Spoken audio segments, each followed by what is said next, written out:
Recording is in progress. Great, nice American voice. So welcome all to this OGA webinar on field scale vegetable production, how we can grow the basic crops efficiently yet regeneratively.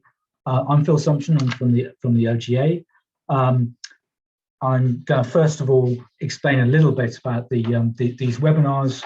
This is the 8th webinar in the series that we've been running in partnership with the Land Workers Alliance, the Community Supported Agriculture Network UK, and the Seed Sovereignty Programme. And we've been working together to run since COVID, really, and it run monthly webinars on the last Wednesday of every month throughout the year. And the aim of the webinar programme is to focus on practical teaching and farmer-to-farmer knowledge exchanges from farmers and growers around the UK. And the series is designed to increase knowledge exchange and learning on both the politics and practice of agroecology and food sovereignty. And we're very grateful to the Farming the Future for their support for the programme. And if you would like to be involved in running a webinar, or have a theme or practice you would like to know more about, a specific topic you'd like to present, then please get in touch with us. You can get in touch with me, which is my email address is on the Eventbrite details, and it will be. I will also include it at the end when we when the webinar is recorded, and for appraisal, evaluation, and so on afterwards. So this event, I mean, we're really, I think we've got a great lineup of speakers tonight. And first, the rationale behind this webinar is that really it's been become evident that there is a bit of a skills gap and a bit of a grower shortage in terms of field scale vegetable production, which with a growing market could potentially become a bit of a crisis. So we've discussed this at OGA level and thought, what can we do about it? And what are the barriers? And that's something we'll talk about a bit about tonight. We'll try and debunk some of the myths of field scale production, show how it can be done regeneratively, agroecologically, and what that entails in terms of investment. And we'll look at rotation, technical issues of production and machinery, and what you need in order to produce the staple crops economically, and discuss the skills required and how to acquire them. So yeah, we have 3 speakers tonight. You may see 4 pictures on your screen of people. We've got Rita Oldenbourg is going to kick us off. I'll talk about her in a minute. And Adam York from Glebelands Market Garden in Cardigan, and we've got Iain Tolhurst, or Tolly, who a lot of you will probably know already, and Tony Little is also on the call as that's backup for me, so you've got an alternative base to look at should you need it. But okay, so great. We're gonna. I think we should start. I'm gonna stop my screen share, and Rita will start sharing her screen.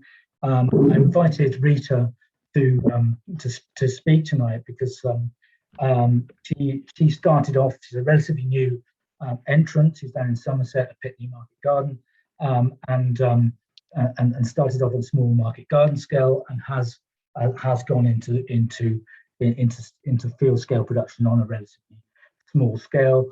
And she's going to talk about how she made that transition, how she got experience, why she's growing staple crops, and some of the challenges of doing that, but also keeping good soil health and so on.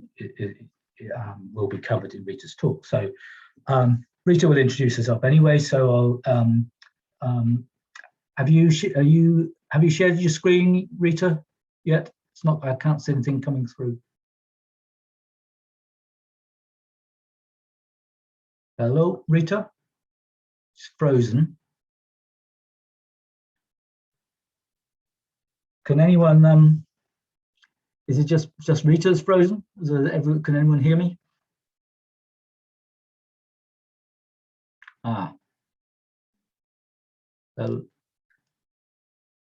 Problem. Can hear you fine, Phil. Okay. I wasn't hearing anyone else coming through. Rita, you there?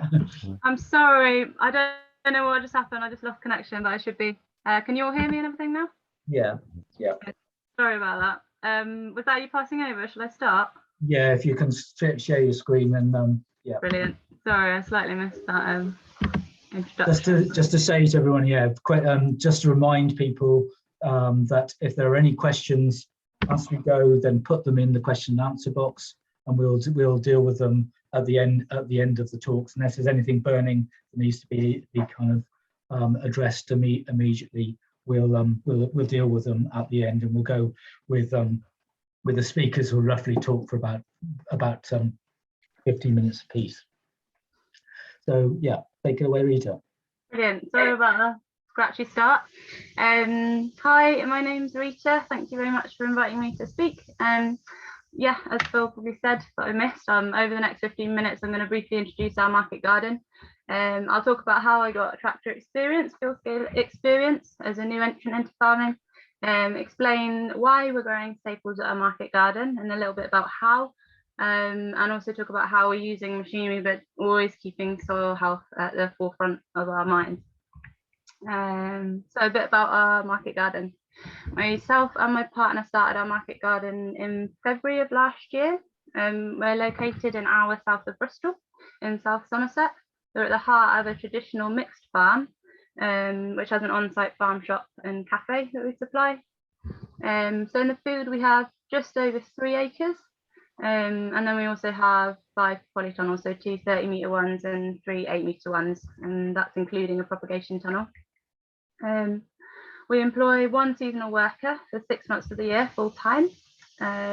We have a clay loam soil that's inherently very fertile, that grows really nice crops generally. It's very thin, 30 centimetres in some parts of the field, and very stony, so that's the downfall. So our primary customer is Lizzie, the farm shop on site, and she wants as much variety as possible for 50 weeks of the year. So we grow 4 seasons, and we grow over 50 crops, and we also raise most of our plants from seed. Yeah, so the other half of our produce, half goes to the farm shop, the other half goes to local cafes, greengrocers, high-end restaurants, some festival caterers, and some box schemes, so up to the community farm and Tolhurst Organics in North Somerset. Just want to say that all of the work that goes on in Pitney Farm Market Garden is the collective intelligence and combined graft of myself and my partner and our employees, so it's a pleasure to be presenting on behalf of the whole team. Right, so this is a bird's eye view of our market garden. You can see the shop at the bottom and the cafe, and our market garden's directly behind. We have 3 different rotations in play in the field. So areas 1A and 1B, that's a 9-part rotation of 25-metre beds, which we use for intensive cropping. This is where we grow higher value crops at closer spacing, and we do multiple successions in a year. So block 2 is 50-metre beds, and that's in a 4-part rotation. And that's for crops that are in the ground for a bit longer or lend themselves to being mechanised. So a whole block is potatoes, almost a whole block is leeks. And then this year we took on the 3rd block at the top, and that rotates across that field over 4 years, and it rotates with sheep grazed grassland, and that's specifically for hungry gap brassicas. And then bottom left you can see 4, that's our polytunnels. We manage them very intensely, then they dig, we produce all of our own compost on site. So it's a really diverse system which utilises both hand tools and tractor mounted machinery, which I really enjoy. So a bit about how I got experience as a new entrant. I did a 2-season traineeship at Trill Farm. I didn't know what kind of farming I wanted to go into, so I really appreciate in retrospect being given the time to trust to learn to drive the tractor there. In my 2nd year there, a friend of mine organised a 3-day course with Lantra. The staff were really friendly, it was really easy to pass, it was nice to learn with a group of girlfriends. And again, in retrospect, it was a really useful thing to do because the certificate legitimised me asking to be able to drive tractors at the subsequent farms that I worked at. So it definitely helped with our landlord here at Pitney. When we first moved here, we were renting before we bought our own tractor. Most farms have more than one tractor, so by the time I'd got on one, I built up quite a lot of experience quite quickly. So I've worked at 4 different farms over 4 years. But essentially, if you're a new entrant or an employee, I think the only way to get experience really is just to take every opportunity you can. And I would make this plea on this webinar, take this opportunity, that if anyone's watching has employees or trainees, this webinar has come out with the fact that a lot of people are coming into food growing, coming in at a very small scale. But I also know anecdotally that people have done traineeships or people with quite a lot of experience that are employed are not being allowed to drive the tractors at their place of work. So it's legal in this country to drive tractors off-road age 13, and I don't want to detract from the fact that they're really dangerous machines at all, and that they can cause a lot of damage if they're used improperly. But we're not going to have a new generation of growers coming in and going into mechanized farming unless we've had a chance to learn how to use them.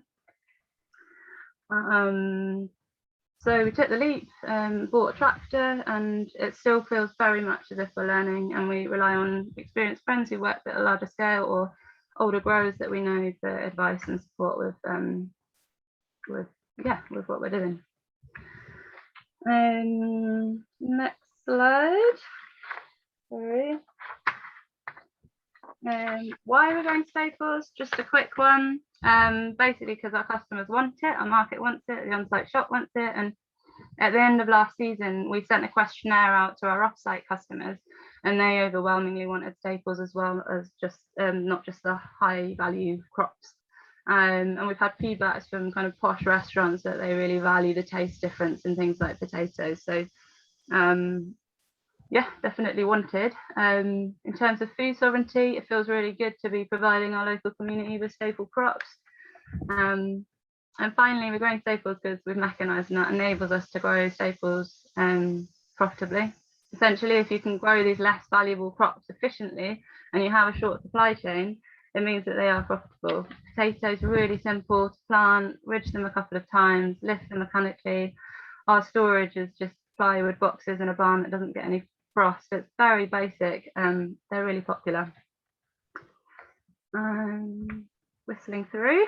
So just a note from our experience of the last 18 months of buying a tractor and collecting kit, in case any of you are in that situation. Initially, we were renting tractors at Pitney Farm, but our first quarterly bill came close to £1,000, and that was on top of our rent for the land. So it made sense for us to buy a tractor since we had the savings. It is a comfort when you're making a big investment like this to remember that tractors have a good resale value. That was a real comfort for us. We were really fortunate when we bought our tractor that we bought one with just one previous owner that we happened to know. But yeah, I think in retrospect, well, we would recommend definitely buying the best that you can afford. It'll be safer, it'll be easier to use, it'll break down less, it'll just generally be less daunting, and a tool that is fun to use rather than a pain. I'd also say it's helpful to know about mechanics when you own a tractor, but I would say don't let this put you off buying one if you're not that experienced yet, because you don't expect to understand your first car fully when you buy your first car.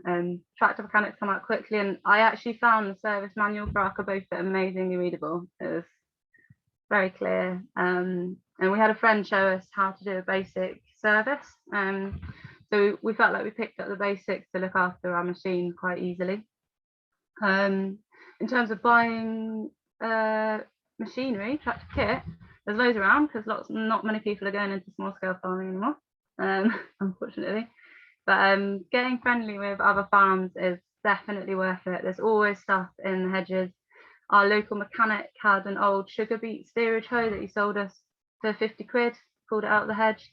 Some of our older farming friends have been keen to sell us some of their old bits of kit. And following leads on social media, we got a new potato planter this year for free. The guy sent an email around, had bought it for £20 10 years ago, and he said it's had its worth. So that was great. It's a great kit. Also, it was a really good realization that you can hire a flatbed truck for 70 quid for a day, so you don't need a trailer license for picking up machinery. Yeah, cool. I'm going on to the second part then. I'm leaving of my presentation. I'm leaving the how-to and the technicals and the kit, all of that to Tolly and Adam and their wealth of knowledge. But I just wanted the chance to talk a little bit about how we're cultivating and working at a field scale whilst keeping soil health in mind. Two reasons for this. One is just in case anyone watching has that gut reaction that tractors are bad for soil health, full stop, because we feel like we're looking after our soil fairly well. And secondly, because I wanted to share some of the fun that we're having and the experimenting that we're doing with just very limited resources in the name of looking after our soils. Broadly speaking, we're trying to cultivate as little as possible, and we're experimenting with how to get away from inversion tillage. I've put the soil health principles up there just as a reminder for us all, but also I'm going to use them as a framework to talk about some of the things that we're doing. So first, I'm starting with the second one, minimizing soil disturbance, just because I've got the most to say. Kind of sign it, well, lots of bits of kit that you use on the tractor are not inherently super destructive. I just kind of wanted to start with that because you know, a steerage hoe is a bigger version of a wheel hoe. Transplant has coulters that part the soil and then wheels that press in the plant. A potato lifter and planter, they move the soil a bit more than you would do if you're growing those crops by hand anyway, especially if you're using them in the right conditions. The tools for cultivation are obviously the ones that have more potential to cause damage. You can have a big impact very quickly. And I think myself and my partner were really keen not to get trigger happy with the cultivation tools when we started running our market garden. So one thing we do that's simple but we think is good is always ask ourselves, why are we doing this cultivation? Why are we doing this pass? Is it necessary? Is there another option? We're still at the scale with the 25-meter beds that we can use tools like black plastic, so that's nice. An advantage of us gaining the skills and having our own tractor is that we can collect tools that are appropriate to our scale. So our field used to be ploughed by a 200+ horsepower tractor. We now have a 3-furrow plough that we're trying to use as little as possible, and we can be flexible with our cultivations and do it only when the conditions are right and do it bit by bit. Also, finally, the 3 rotations in the field means that we always have other jobs we can do when the conditions are not right for tractor work. A little bit more, so how we're trying to reduce our inversion tillage, just with the few tools that we have. So this year there were several blocks that we were able to prepare for planting without ploughing. So our whole leek block, for example. So our leeks went into where there was potatoes last year. So after we'd harvested potatoes in September, we put in a rye vetch over wintering green manure. This grew really well. You can see it in the bottom left. That's our tractor hidden in amongst it. So we topped that. We tined it with a heavy pigtail tine cultivator, which loosened the soil enough to go in with the power harrow. We then rolled the beds and transplanted our leeks, and it's worked really well. We're hoping with that same method of top tine and power harrow to terminate some of our cover crops this year as well. In the bottom right, you can see we're also experimenting with the same rye vetch. We tried to roll it to terminate, tear out some strips of the tine and plant squash straight into that kind of rye mulch. To be honest, it didn't work very well, but we enjoyed having a play around and we will persist. And then just generally, we're always preferring to use power harrow over the rotavator. Not many more slides, just a couple. So I've amalgamated 1 and 4, covering the soil and maintaining continuous living roots in the soil. We said to ourselves when we mechanised it, we didn't want to oversimplify it unnecessarily. It felt important to us to continue to grow as many plants as possible in the space that we have. So we're growing our field style crops on 3 rows, not down to 2 rows. In terms of soil health, this means the ground, more of the ground is covered. There's more living roots in the soil. You don't have to cultivate and weed so much. The plant canopies close over quicker. So win-win. We also undersow all of our winter brassicas in the autumn with white clover and trefoil. We put as much as possible down to green manure all the time, but especially when crops finish in the autumn. And also doing our own cultivations means that we can cultivate only when we need to. So this spring we kind of cultivated bits as we needed them, which was quite fast and quite time consuming, but it meant that there was only bare ground for the necessary time between cultivating and planting. Increasing plant diversity. So just broadly speaking, if more small-scale growers grow staples, then we rely less on large monocultures, and we'll have a more diverse landscape in the UK. Our market here at Pitney dictates that we grow a wide range of crops that we're cropping from, but we're also trialling a cocktail cover crop as our green manure. So our 50-metre block is only a 4-part rotation, so we don't have time for a 2-year fertility builder. So our cocktail cover crop contains a really diverse range of species, 15 different annual and biennial plants. More diversity should be better for feeding the soil life, and a diversity in root structure for creating better soil structure. We also have really messy borders and headlands and hedges around the field, and a lot of ground beetles to show for that. And my final one, integrating livestock. So it's kind of incidental that we ended up, it wasn't intentional to end up on a mixed farm, but we're really, really glad that we're here. We feel very fortunate to be farming on a mixed farm. We've got cattle overwintering in the barn, so we have organic animal muck to use. And like I said already, that block 3 that rotates across the top field is with grazing sheep. The sheep will keep the grass short, so that will hopefully combat leather jackets. The crane flies lay their eggs in long grass in September. That's one to avoid. And then also the sheep will obviously fertilise the ground.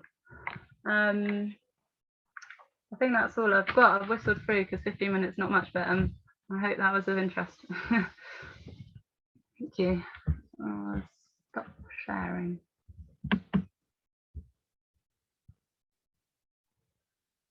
I think you're muted, Phil. Yeah, okay, done it. Thank you. That was brilliant, Rita. There's been just a few questions which are sort of points of clarification. We'll just quickly deal with those, and then we'll have general questions as people think of them that can be addressed to all 3 panelists at the end. So, yeah, we've got here. Jennifer McDonald has asked, what Kubota model do you have? Oh, you have to unmute yourself, Rita. Oh, sorry, it's an M40 6040. Yeah, good. And Alex has asked, what do you undersow your winter brassicas with? I was with white clover and trefoil. Yeah. I don't know the cocktail cover crop off by heart, but I can forward on the species list to anyone that's interested. It's got all sorts in just biennial clovers and sunflowers. I can't think now. I'll have to forward. I'll go and look it up and write it in the chat now. yeah, that's a good idea. We'll do that while Alex is speaking next. And then a question from Kate: what tractors do you have, and what is your bed width? There's 120. Yeah, 120 centimeters. So yeah. Okay, great. Thank you very much for that. That's brilliant. Any more questions? We can develop in the Q&A session at the end. So yeah, now I'd like to introduce Adam. Adam grows at Glebelands Market Garden near Cardigan in West Wales on about 8 acres after previously been growing for a number of years in South Manchester in the earlier incarnation of Glebelands. Adam's going to talk about the challenges of setting up field scale production and making the most of your resources. So yeah, Adam is sharing his screen. So yeah, take it away. Hiya. Yeah. Nice to see you all from here in West Wales. Not all of West Wales looks just like this shot, but some bits do. Glebelands is a farm shop and market garden site It's on completely unsuitable land for growing vegetables in the great let's move to Wales tradition, but we've made the best of it to grow a wide range of crops, too wide for us ideally, but hopefully just about wide enough for the public. Around 3 acres are in the ground at any one time. The polytunnels, the protected crops, are definitely the most profitable parts of the operation. It's always easy to kind of prove or know that in a way that field cropping can be considerably more difficult to calculate how you're doing in terms of making cash. We're pretty experienced retailers. I was one of the people who started Unicorn Grocery in Manchester, and I was a retailer a long time before I'd put a vegetable in the ground. In fact, it was a prompt for some of the crop gaps we had that we used to import in Manchester, that we thought we could produce at least some of them in the city rather than buy them in. We're in a Welsh-speaking coastal area, which is, as we speak, is suffering rising house prices and resentment over people moving to the area because they'd like a nice garden and a nice view rather than being part of a living community. Something we could all well do to stay sensitive to. Most of our neighbouring farmers and a few growers have been helpful, particularly if they see you making use of the land, then they're pleased to see you there. We grow things that suit our land. Bear in mind it's north facing, heavy land clay, but things that we need for a strong veg offer, things that make people come into our shop and want to come back again and try and create a need to come in rather than just hobby shopping. We concentrate on things that are manually harvestable. We don't use any mechanical lifting, and ideally profitable, or at least contribute to the overall profit of the operation, even if individually it may be marginal at times. We don't drill any field crops. I don't think we certainly drill fertility crops. We would stay away from, as experienced retailers, we'd stay away from buying Calabrese and collies, for example, because a lot of the wholesale in Britain is pretty poor, and people aren't very good at shipping crops from farm through wholesaler to retailer. And as everybody knows, had their fingers burnt buying Calabrese, it goes wrong a lot. So some examples that we do grow as field crop: leeks, celeriacs, squash, collies, purple sprout, and other brassicas, leafy beetroot, but not main crop beetroot, kale, that type of thing. There's a little bit of mechanical cultivation in less than ideal conditions. The sun was out, but it was a bit on the damp side, I think, but just a simple springtime, which we use a lot. Just to give a flavour of what sort of field kit we have a couple of David Brown tractors, which are sort of classic market gardening tractors, but were also used for field crops, relatively light, decent power. They're not four-wheel drive, which is the ultimate tractor because you get more adhesion for the same horsepower. If somebody wants to convert them to four-wheel drive, give us a call and let us know. But other basic kit, power harrow, yeah, definitely use a lot. Flail mower, you're always going to use decent flail mower a lot. Springtime, which is surprisingly versatile bit of kit. Compost spreader, digger, link box. Sorry, Adam, can I just interrupt for a moment? I think there's a couple of people having a little bit of difficulty here, you fading in and out. I don't know if there's anything you can do about that, or perhaps scooch up closer to your microphone or something. Yeah, okay, well, let's try that. Okay, my head is against the screen. So marking out, hoeing, harvesting, they're all essentially manual-based tasks. It isn't a big development to go from market garden skills to more field scale. Is that all right? Is that audible? Yeah. We use 5 foot, 1500 millimeter bed widths, often 200 foot long beds. Mesh sheets, essentially, if you're doing brassicas, essentially if you've got rabbits in the area for leeks and other crops as well. T-tape lines, surprisingly versatile as long as you use the thicker grade if you haven't got a really powerful field scale irrigation system. And compost production with digger and loader. Contractors we still use to plough and power harrow down. I actually think ploughing, we found a bit of a dark art, particularly if you're going to do decent lays with a lot of multi-species volume of material. Ploughing it down in incorporation is not as straightforward as you would hope. We've had our fingers burnt more than once trying to do so. There we are. That's probably photographic distortion. It's really only 200 foot from one end to the other, but we're still hand planting out because the volume of any one crop isn't quite sufficient to do mechanical planting. Fertilities coming from mixed lays with 6, 7 species in. We experiment a little bit. Essentially, it's clover, red clover based systems with other elements in, particularly chicory, a thing that to my mind is much neglected, particularly on heavy land. We use green waste to an extent, our own compost, which we make in volume, wood chip, which we're starting to use a bit more. We have to do expensive dock digging each year. As many people realise, as the fertility increases, so does the potential challenge from docks and nettles, which are not so cheap to deal with. We've only used lime or mag lime in the early years, no need to do so subsequently. Soil fertility is very good, considering it was previously heavily grazed or silaged compacted land. There we are. That's just shown Ophelia having its beatific moment with the heavy lifting going on underneath, all waiting to pop up.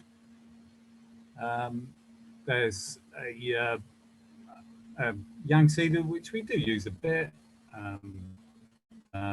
just drilling in some vetch as one of the sort of late summer autumn options.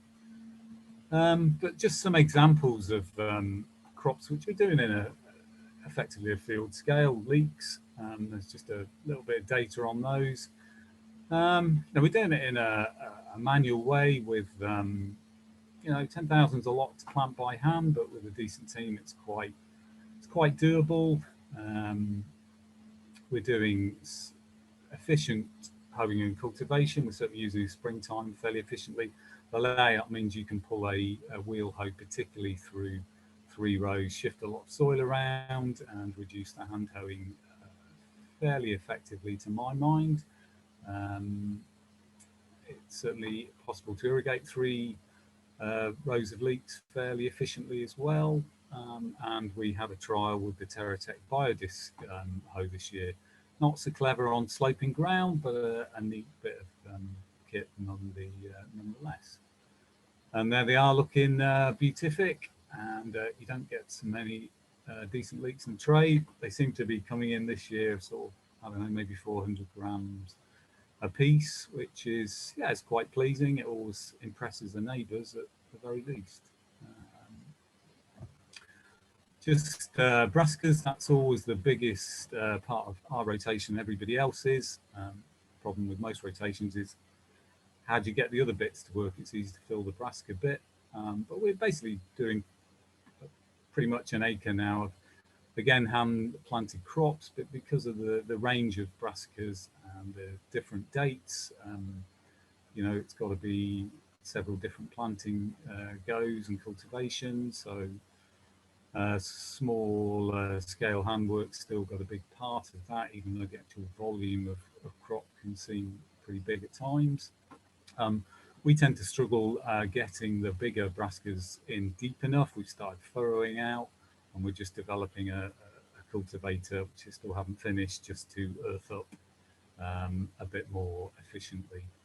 Certainly meshing them is pretty critical to keeping the various and many and varied things that want to eat them away, but it's also important to get the mesh off early enough to let your parasitic wasps and the general ecology of the area keep them looking happy. There's some pretty happy looking brassicas.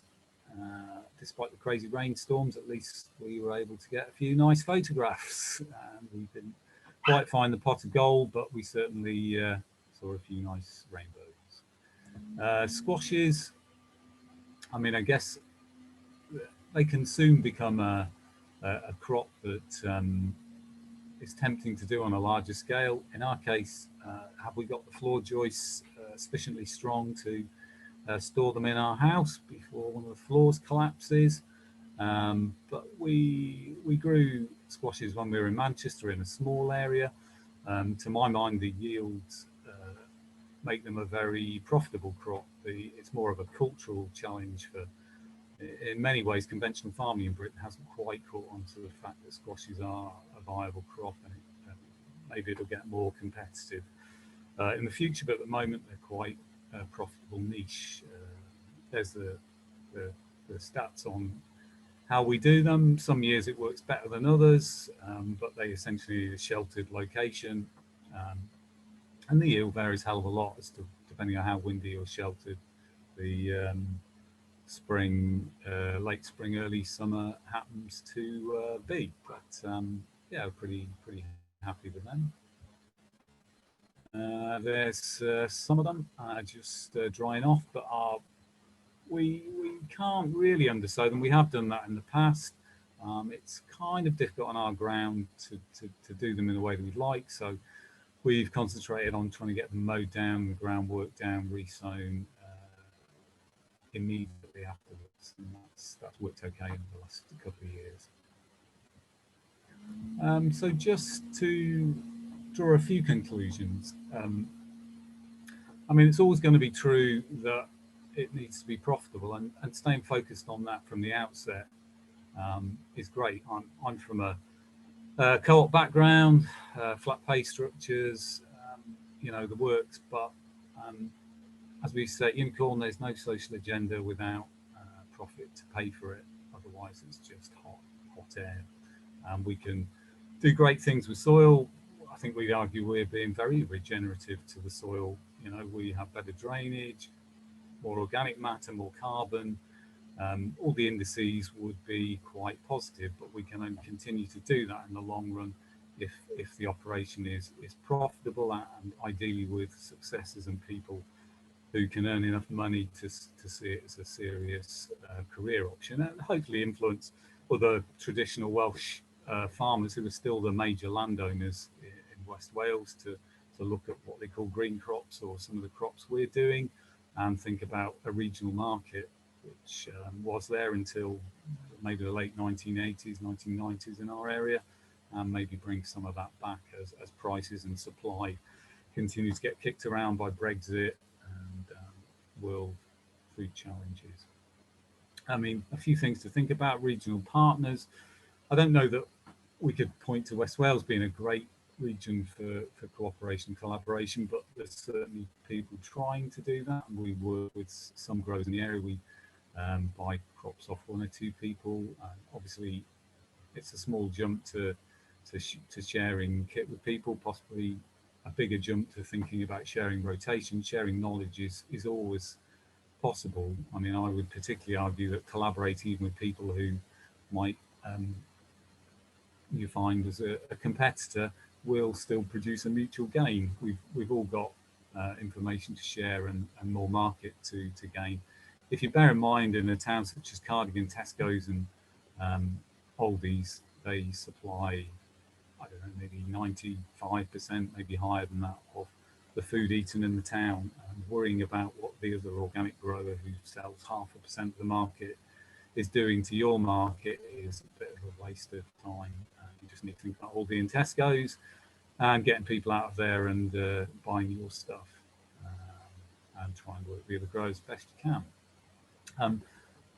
If you've not twigged it already, machinery is not necessarily a big cost. I mean, I know organic growers are notorious for using old crappy tractors that are, in our case, 50 years old, but actually they may be the most appropriate bit of kit.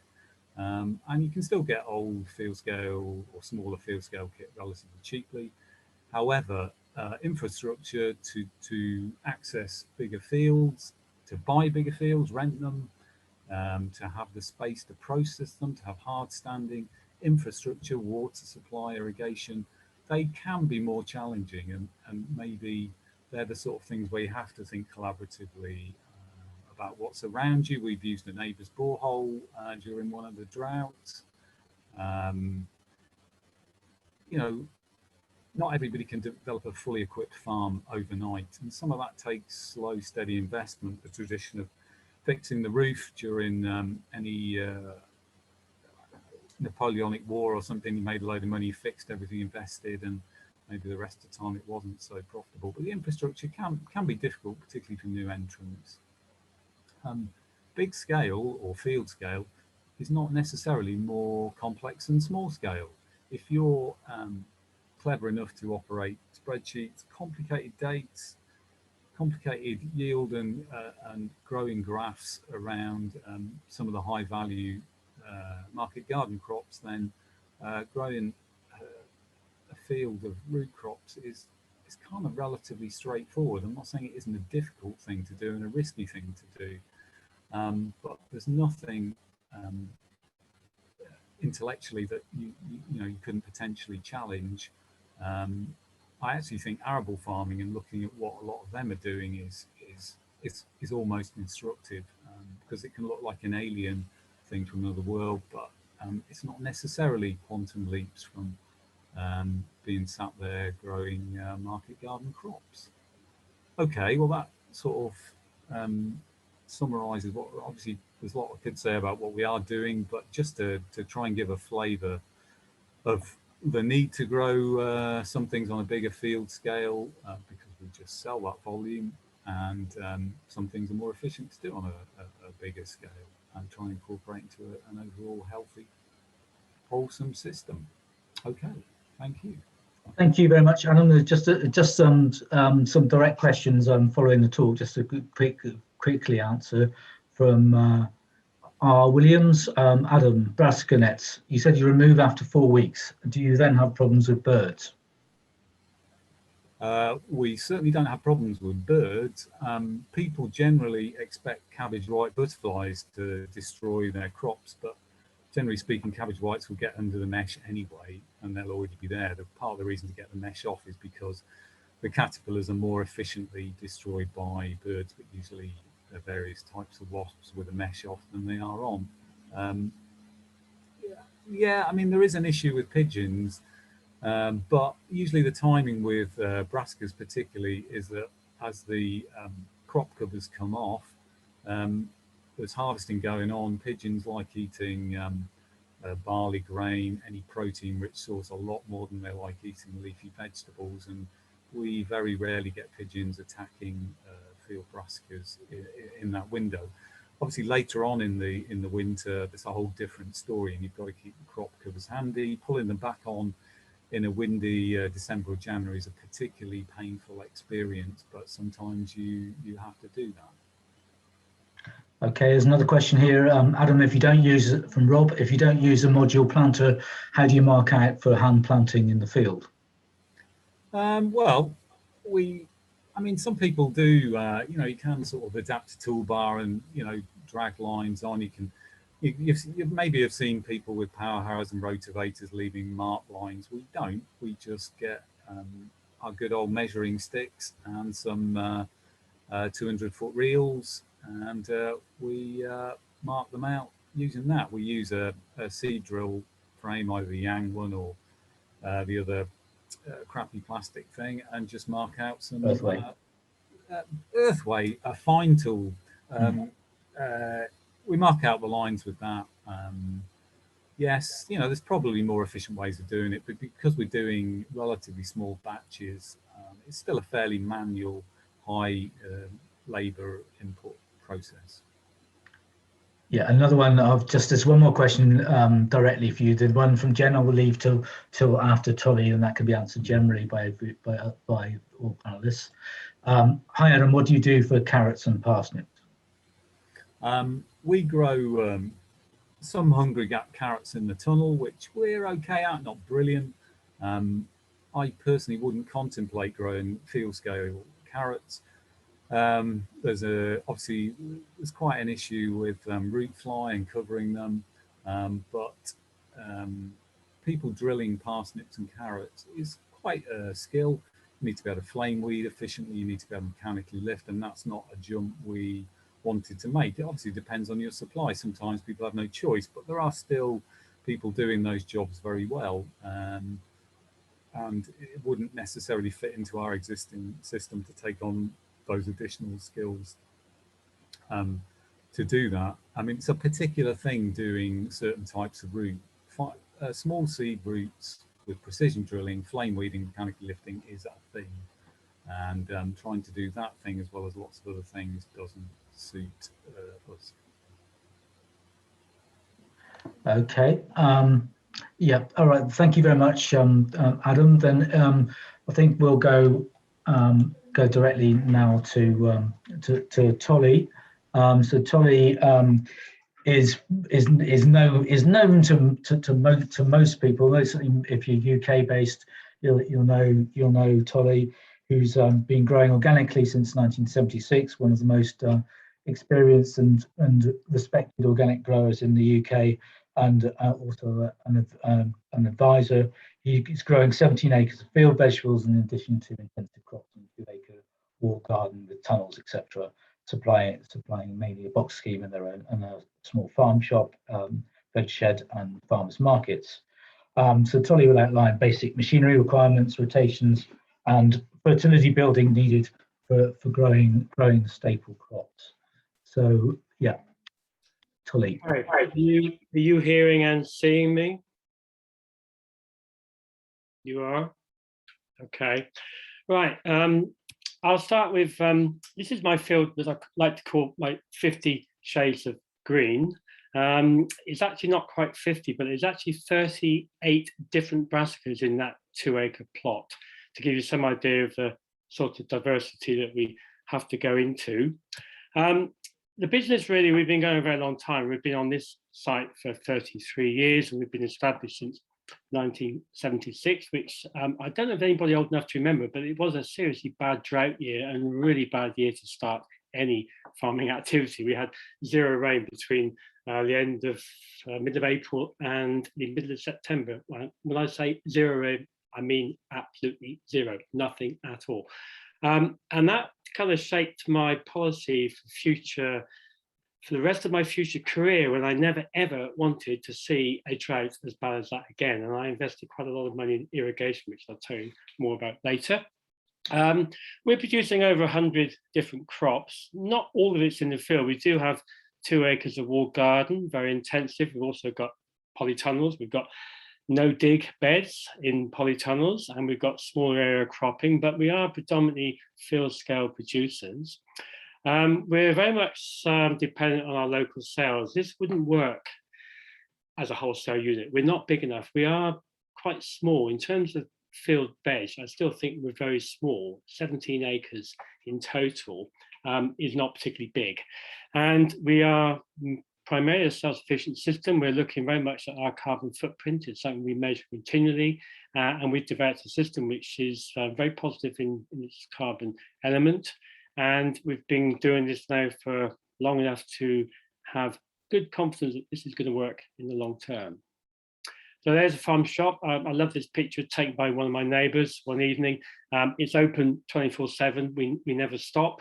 It's an honesty box. It's become incredibly important to us. It's now taking around 50% of our total sales, and the business is turning over just over 300,000. We had our best ever year last year. It slumped a bit since the end of lockdown, but we still anticipate quite good sales. So this shop is now turning over, or was turning over, the best part of 3,000 a week, which for us is fantastic.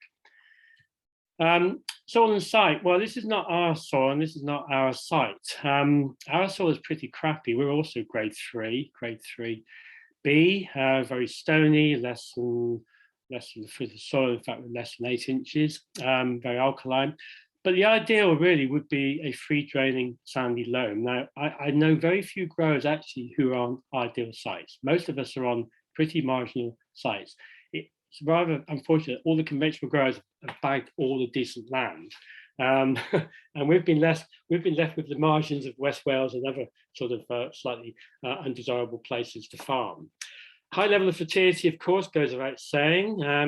More than 3% organic matter, which often doesn't happen on a sandy loam because of these farmers have already destroyed the organic matter. So it's very difficult to find really good sites which really come up to the bill.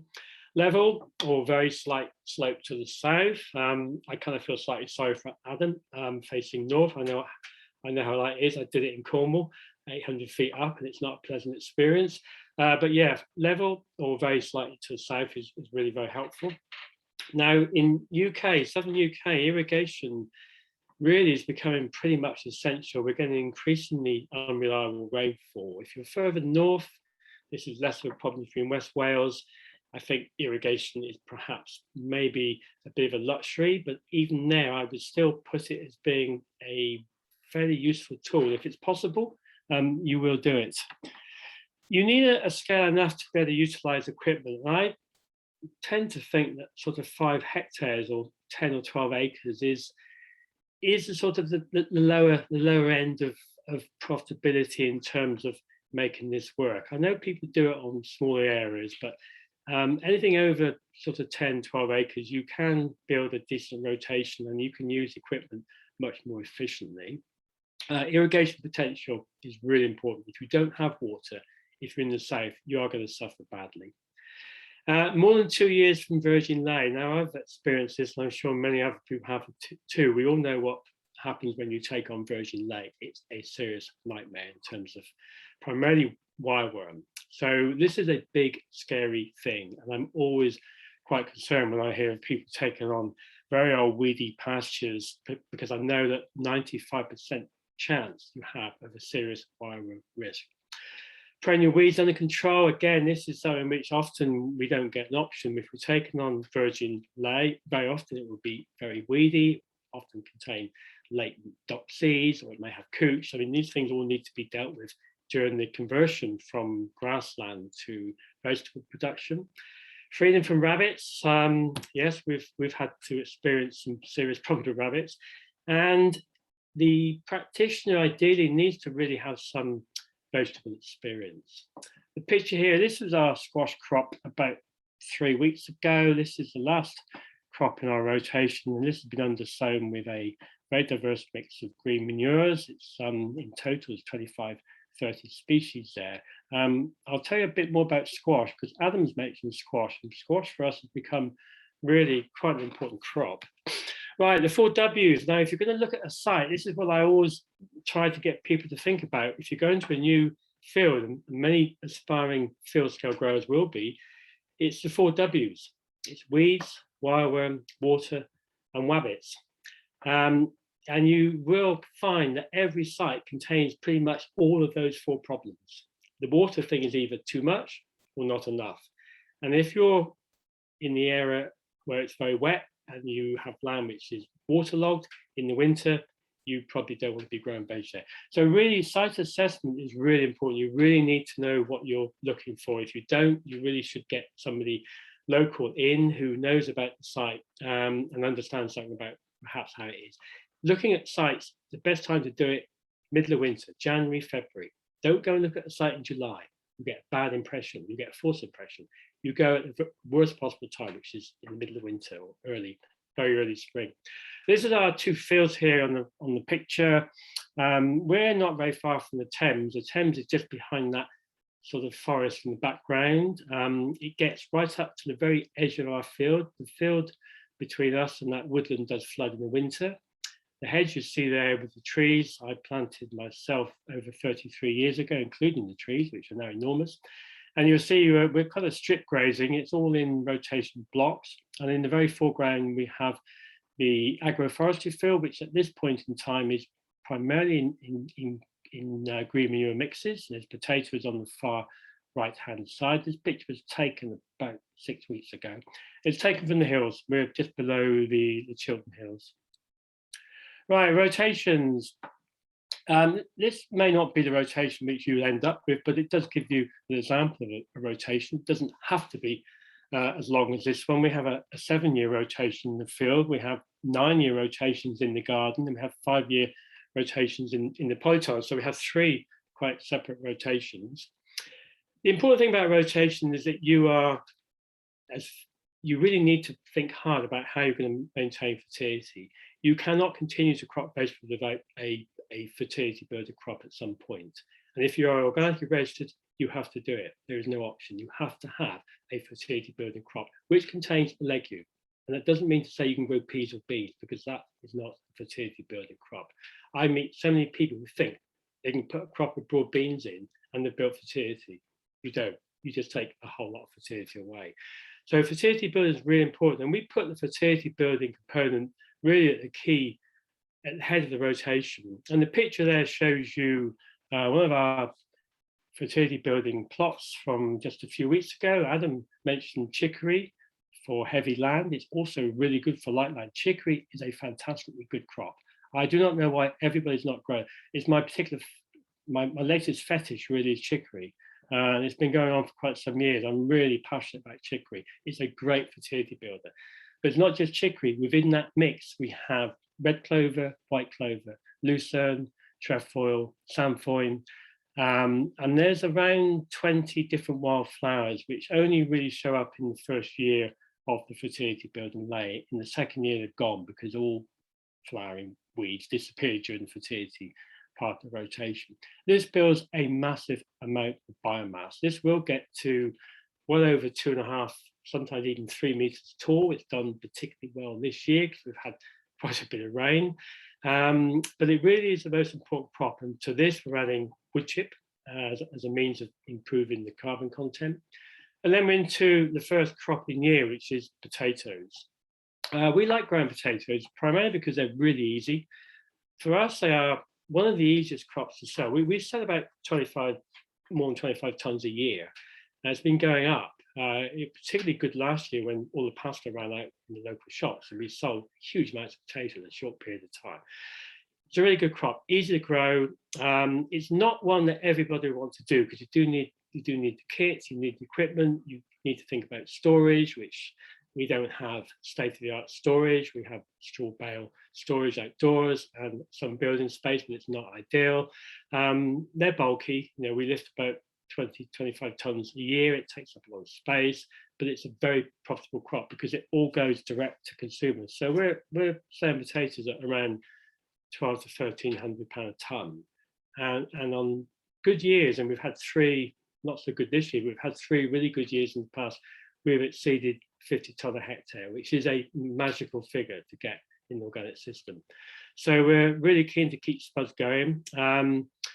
Following potatoes, we have a green manure crop, which is overwintering, and then we go into brassicas, and we have a whole range of different brassicas. I'll tell you more in a minute.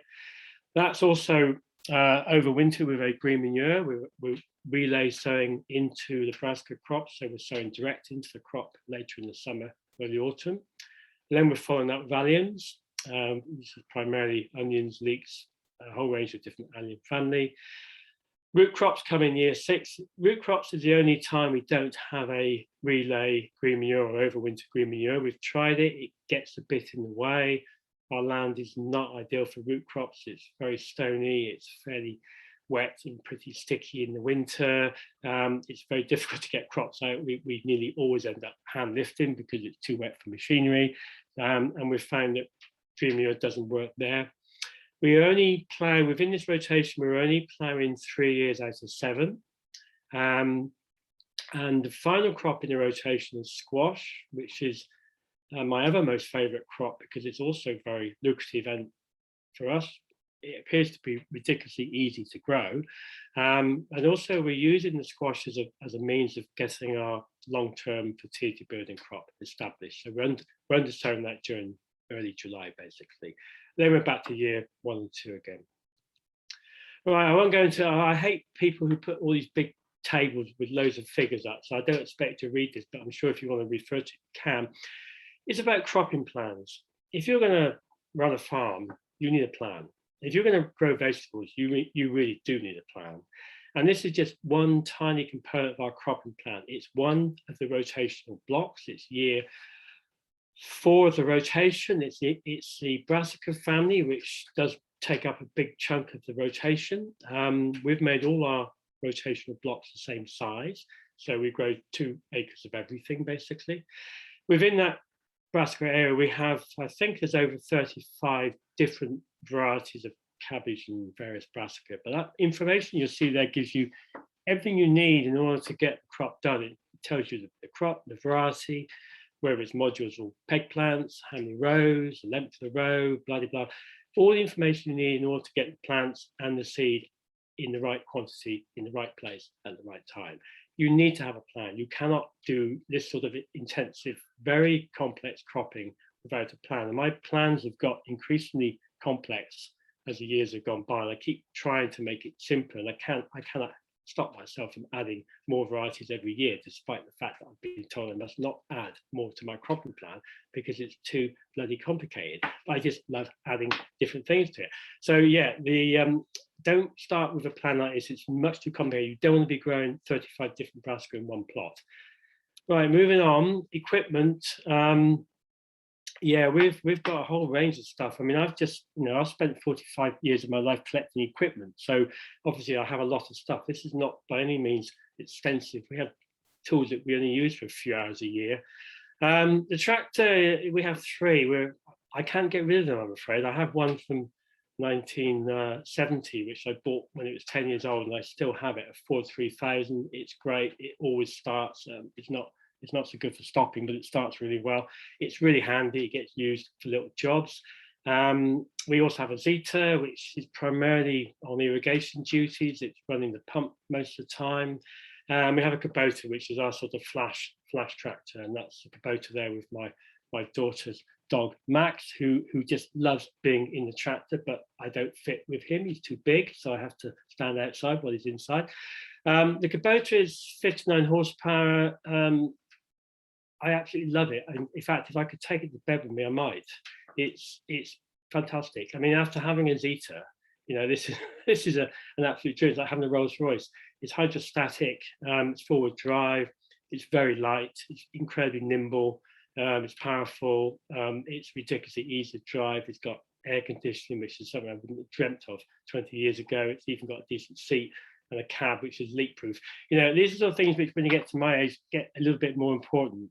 It was expensive. We've never spent as much as this. It was 10 grand. It was 5 years old, 10 grand, in one owner. It came from a dairy farm in Cornwall. Its whole life had been 5 years scraping up shit from a big dairy farm, so it hadn't really done much work, although it clocked up a lot of hours. It was pretty well priced.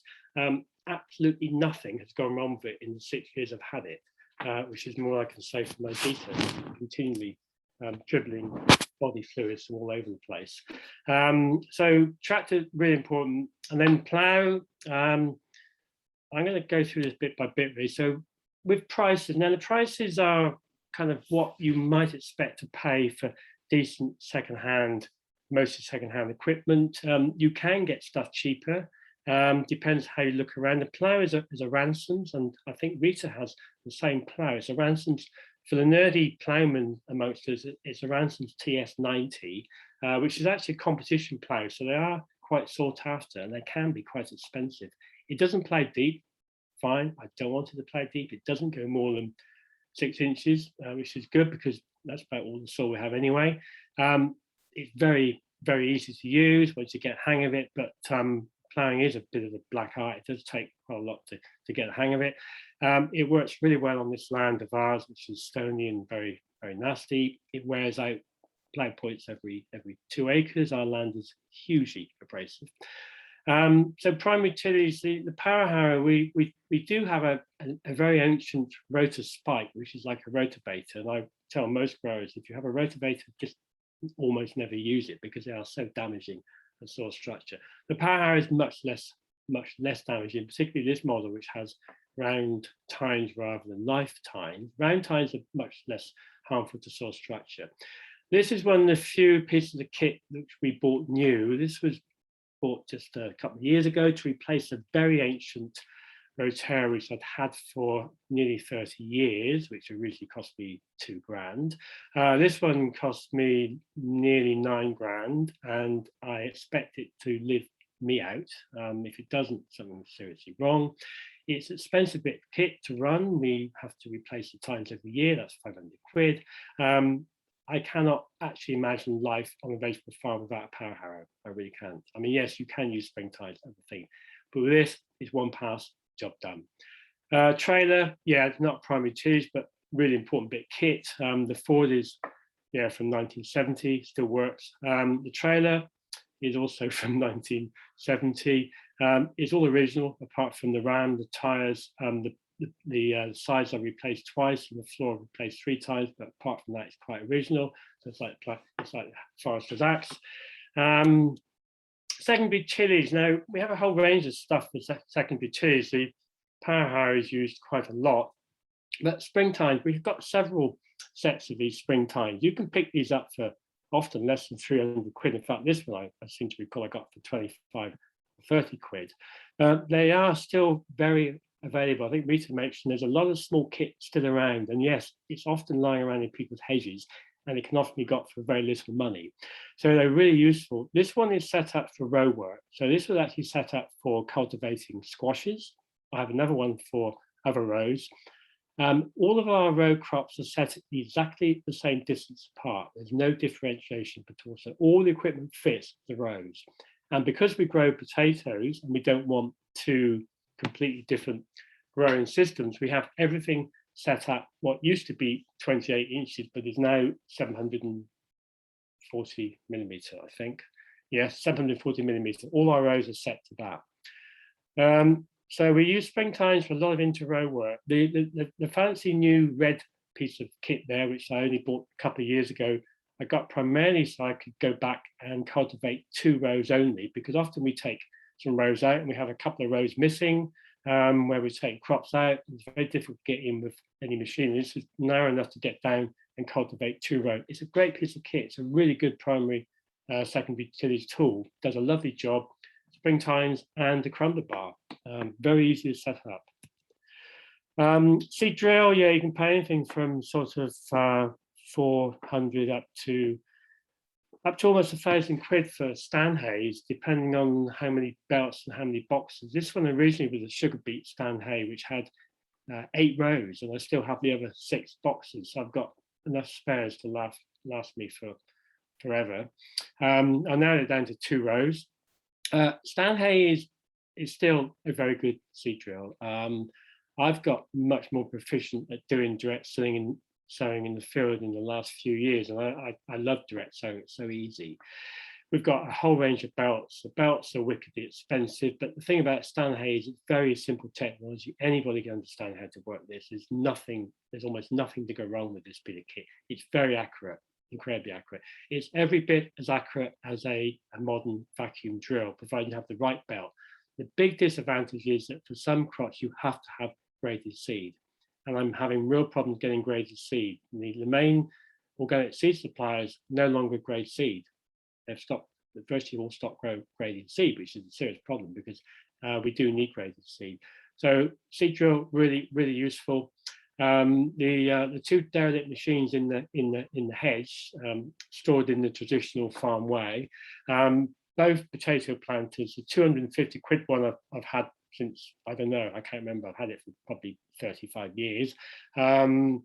It was a sort of semi-automatic potato planter. It's now been converted to onion sets. So we have a couple of traffic cones, 2 people sit on the back. They don't share the seat in the middle. They have a seat either side, and they just drop onions down the cones. It works really well.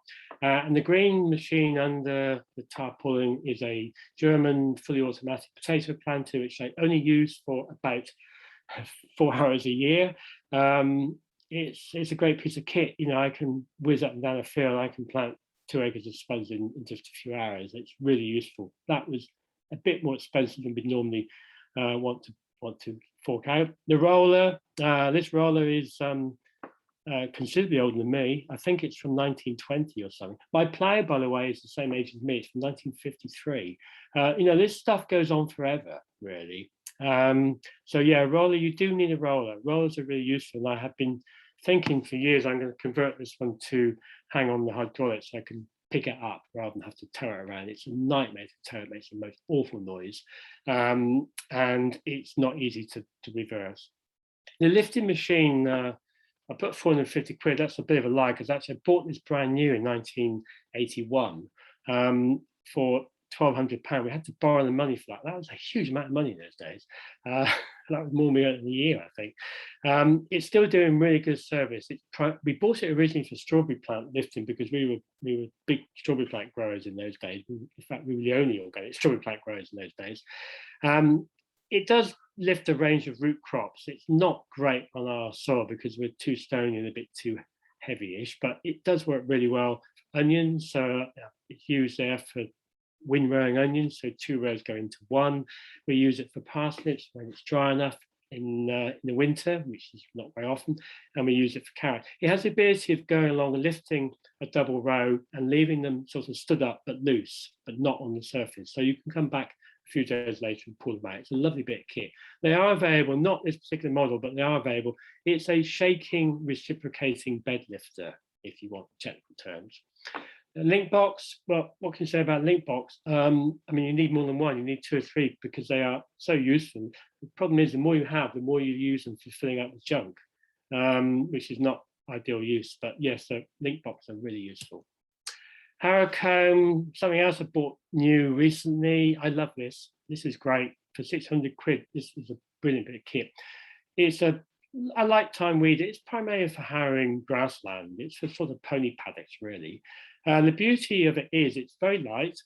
You can take the tines off very quickly. You can move tines around. I usually take tines out to suit the crop, and you see where we're going through the leeks there. I've taken 4 tines out where the leek rows are, and you really do some quite accurate weeding with this, provided you drive straight and your rows are straight. It's a lovely bit of kit to use. It's cheap to run. It hasn't cost anything at all so far. I can go through sweet corn with this when sweet corn's about a foot or more high without taking any tines out at all and completely eliminate all the weeds. It only works on very small weeds, so it has to be done with timeliness, which is true of pretty much all weed control, really. But yeah, really, really nice bit of kit. Inter-row weeding, cultivating. Yeah, bottom left there, steerage hoe. I think Rita's got a similar one. We've got 2 of these. Yeah, they're pretty cheap. And this one I got for a few £100. Another one I got for half a day's advisory work for somebody. We have one which I've fitted up with discs on the back, which is really good for going through leeks and disking and ridging leeks up just a little bit, just a small ridge. All of our crops are ridged up, and we use primarily spring tines for ridging up. Top right, you can see this is a Ferguson toolbar. I've got several of these, and these are really useful because they're easy to set up. You can buy all sorts of interesting attachments for the feet. You've got duck's foot, you've got spring tines and all sorts of things on there. And we use this primarily for ridging crops up after we've been through. We go through first with steerage hoe when the plants are small, and second time we go through again, and then we go through with a harrow comb, alternate between harrow comb and steerage hoe, maybe over a month or 2, and then as crop gets bigger, I go in with the Ferguson toolbar, which has got some pretty big duck's feet on the back, so we can ridge up, depending on how I set the top link on the tractor. I can pull a lot of soil up around plants, and it's a really good way of controlling weeds. The difficult weeds that people deal with really find most difficult are between the plants, not between the row. And the ridging up system works really well. There's nothing better than ridging up a crop for controlling weeds. And I haven't yet found a crop that doesn't object to being ridged up. Everything, even onions we ridge up. We ridge them quite a bit. They grow fine. So ridging up is a really useful tool. And I think it's a largely forgotten weed control system, which growers from 100 years ago were doing with horses. This is always, in fact, it was seed drills specifically for sowing into ridges. So ridging is a really useful way of controlling weeds. The other toolbar there is a springtime, which I showed you once already. That one's set up for squash plantation. Spud lifter. I get through these they last about 5 or 6 years in our ground. Then they disintegrate. Everything just falls apart because it just wears out so rapidly. This one actually done about 8 years, and it's just starting to fall apart. So I'll get maybe 1 or 2 more years out of it. They're getting dearer. These little lifters we used to get for a couple £100. They're now coming in at, getting on towards £1,000 if they're in good condition, because they are actually getting quite rare. So some of this kit is not always as available as we would like. At the moment, we're leaving the Ford on the lift because the Ford does a great job of lifting spuds. It's a good machine. I mean, we pick up by hand. When we do a big harvest, we end up having to get sort of half a dozen people for a couple of days, and we usually reckon that one person picks up about a ton of crop a day, which is okay. If we went any bigger, we would have to consider getting a better harvester. This is okay for up to sort of 2 acres. It's the most we ever do is 2 acres. Other equipment which has to be thought about is plant raising. We raise all our own plants. We don't buy any at all. We grow around 100,000 a year, of which about 50,000 are peg plants and the rest are modules. Plant raising is a wickedly expensive operation. I made the mistake of pricing up our propagation last year, and I was quite horrified how much it's costing us. But it is necessary. We have some very old, or a very old greenhouse, which is from 1890. It's still doing the job. It takes a fair bit of maintenance. We have a fair bit of equipment in there. We've got irrigation systems, we've got heat beds, we've got overhead lights. Propagation is something which does need to be factored in. And then irrigation, I spent 10 grand on irrigation. The last 10 grand I spent was about 15 years ago. For us, that was a pretty substantial amount of money. However, it paid off. I must have, unusually for me, I bought it at the right time because we had quite a bad drought that year. And without it, we would have suffered really badly. So that 10,000 quid, which I spent on that piece of kit, paid off within the first 2 months of that season. So for us, it's really important because we're in a very dry area. We get less than 550 millimeters a year, and we can go sometimes for a month or two without rain. So really important, but it's not just irrigation equipment, it's a borehole. We installed a borehole when we first came here. That was 2.5 grand. And then we have a pump. That was another 1,500 quid, and then we have a tractor to run it. So yeah, irrigation can be expensive, but for us, it was all still is and has been the best ever investment we've made. This is actually running down through squash. This is in our agroforestry field, which happens to be exactly 25 meters wide, which is the width of the irrigation. We can irrigate 2 acres in less than 1 day, and we do use it quite a lot. Right, along with all the equipment, you need a workshop as well. I haven't gone into other building space, but you also need building space. This old workshop originally was Hardwick Estates' engine house, where the generator was established to run the electricity for the house. So I took it on when I moved to Hardwick and took over the tenancy. It's called Bill's Shed because it used to belong to Bill. It's where we keep all our tools and equipment for maintenance of machinery only. Nothing else goes in there. And you collect stuff as you go along. We have a compressor. Compressor is really useful. We've got a whole range of hand tools. We've got a whole load of junk which you need. You need junk. We have our own personal scrapyard around the back of the shed. You have to have one of those. No farm is really fully equipped unless you have a scrapyard somewhere around. Often you need odd nuts and bolts. So the workshop is really important. It does mean that we can maintain machinery properly. I do pretty much all this myself. I am trying to hand this over to somebody else. I have been for a while now. So we do have another person on the farm who I'm training up to do more of this because I've done it for 50 years. I'm slightly getting fed up with it, to be honest. I don't mind maintaining machinery, provided I don't need it that minute. I hate it when something breaks on me. So we do spend quite a bit of time in the winter going through everything with a fine-tooth comb and really looking at detail and making sure things are properly maintained. And it really does pay off. I had years of stuff breaking on me. Since I've been more focused at servicing and maintenance, we've had far less trouble. We get a lot of punctures because of flint. We regularly get a puncture a week on the farm. So we've even got our own puncture repair equipment as well now, which has paid off quite well. Welder, we have a welder. I mean, things like this all help to maintain machinery. It also helps to reduce the cost. I can't imagine getting people in to do these jobs. It would be horrendously expensive. So you do need to have a degree of self-sufficiency. You don't have to be a prize mechanic, but you do need to have some degree of self-sufficiency in order to keep this stuff running properly. Tolly, can I rush you, because we've only got only 8 minutes left, and we've got quite a few questions. We're not going to be able to cover them all, but need to rush you a bit. This is the last slide. Gross margins. It's worth doing a gross margin on your crops, and this is how a gross margin is laid out.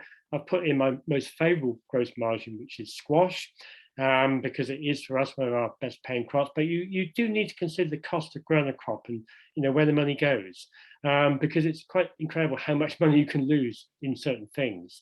On this one, we lose.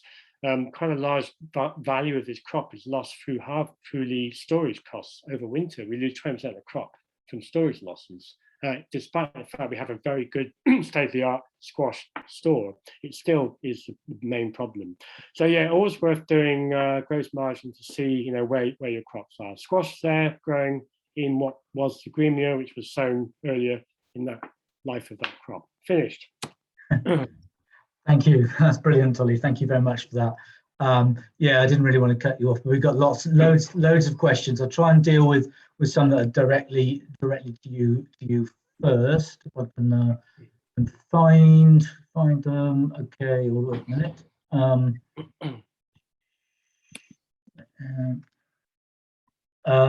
Hey Tolly, I'd love to hear more about the perils of virgin ley. I've taken on a site that's been left for 10+ years. Seems to be very diverse grassland. Have I shot myself in the foot for veg growing? And another related one is, what can you look for when assessing potential wireworm problems on new sites? Right, yeah, virgin grass is inherently often not fertile, despite what people tell you. It will be very high in carbon, and people seem to confuse that with fertility. It's not necessarily fertile because it's high in carbon. Often it's been heavily hay cut, so it might be short of P and K. It could be acid. Also, often grassland is quite acidic. And in terms of the wireworm count, it's almost impossible to assess wireworm populations. ADAS used to do a service, they gave up because they were notoriously inaccurate. The only safe bet is to assume you have wireworm. Okay. And one from Lois Phillips. Tolly, do you have problems controlling the chicory once you start the cropping phase? Yeah, that's quite an interesting question, Lois, because yes, we have learned to deal with this as a weed now. What's happened with the chicory is we placed the docks we got rid of. We inherited a massive dock population and we replaced it with chicory. I have to be quite careful about not letting it seed too much because it is very prolific. We like it to seed because the goldfinches love it, but the goldfinches don't always eat all the seeds, so we do get some regrow. It's not a difficult weed to control, and we're quite happy to have some grown. So yes, it does need consideration. Okay, yeah. Hi Iain, could you explain a bit more about the relay planting of green manures? What does that mean in terms of timing of crop readiness, harvest, and sowing of green manure? Yeah, understanding green manure is quite dependent on timing. So the window of opportunity is often quite small. With squash, for example, we have really only about a week or 10 days in order to get that crop in. The effect on cropping in harvest sense, we haven't had any negative effects at all. We haven't noticed any retarding of the crop, if that's what you're inferring, due to undersowing. And in fact, in some cases, I think we may have even speeded the crop up. In every case where we do relay sowing of green manures, we had seen enormous benefits, and those benefits are primarily through the increase of biodiversity and soil life, soil fungi, soil bacteria. I mean, in terms of soil quality, undersowing green manures is a wonderful thing to be able to do, it really is. So if there was a negative effect on cropping, I would tend to ignore it because we're getting really good soil quality. Okay. We had a raised hand from Michael, I think, asked a question. How do I bring him in? Just a minute. Can't see how to do it. Tony, are you there? I am. Michael, I think if you just unmute yourself and speak, if you're there.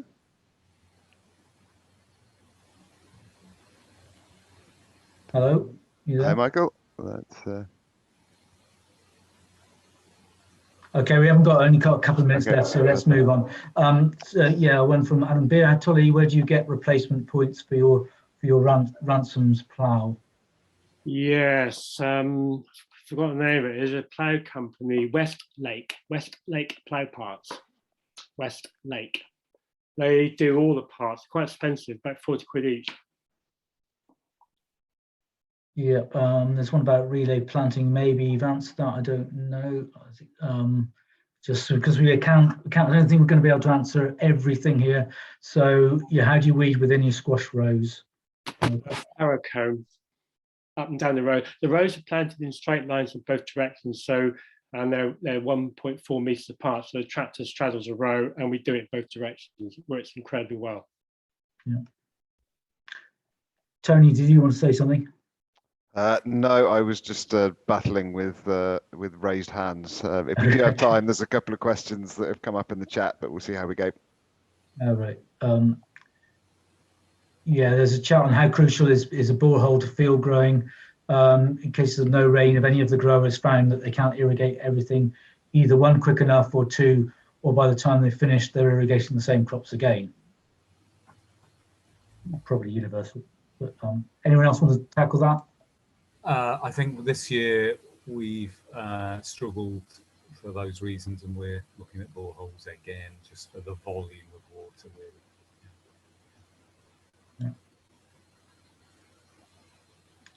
Okay. Yeah, and I've got another one specifically on irrigation to Tolly. Can you please describe your irrigation equipment in more detail? In that photo, was that a boom running down the row or some sort of rain train sort of thing?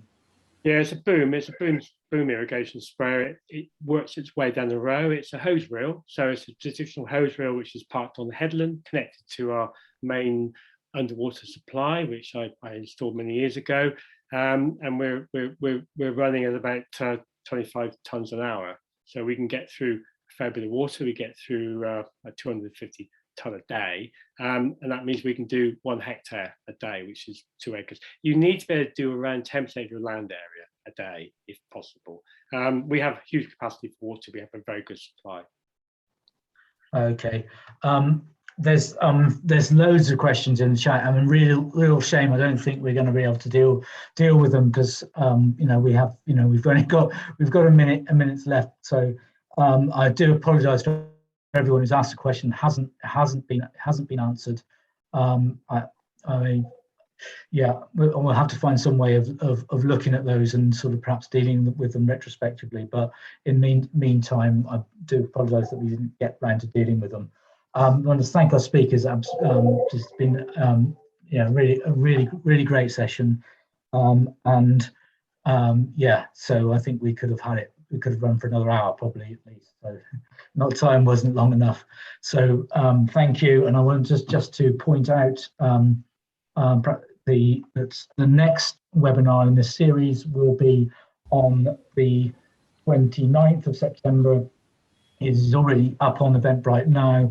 It's run by the Gaia Foundation Seed Sovereignty Programme, and that's on the seed process, following the journey from harvest to packet, and that will be a discussion on the journey that seeds take place, using a variety of techniques and equipment with some quite experienced seed growers, with Hans Steenbergen, who's been growing biodynamically at Stormy Hall and for the Seed Co-op for more than 20 years, and Fred Groom at Vital Seed. So I think that'll be a great one. I'll send out a link to people after the webinar, and I'll also there'll be a record.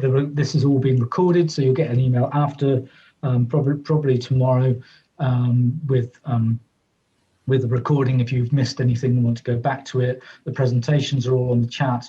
And also say that there will be a very quick sort of Google form for evaluation that is brilliant for our funders, if you can fill that in, and be helpful for us afterwards.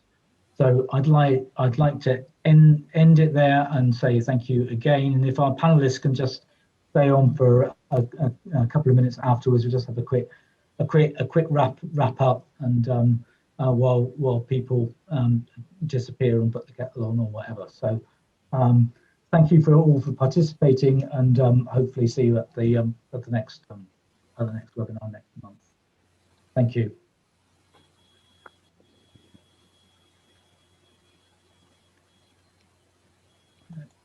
Okay, I'll wait a little bit because it usually takes a little while for our participants to leave. So we'll just wait till people have gone. They're going down now.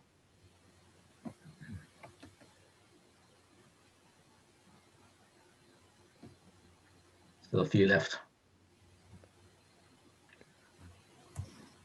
Well, I'm glad your internet held up in the end, Rita. That was a bit of a dodgy moment.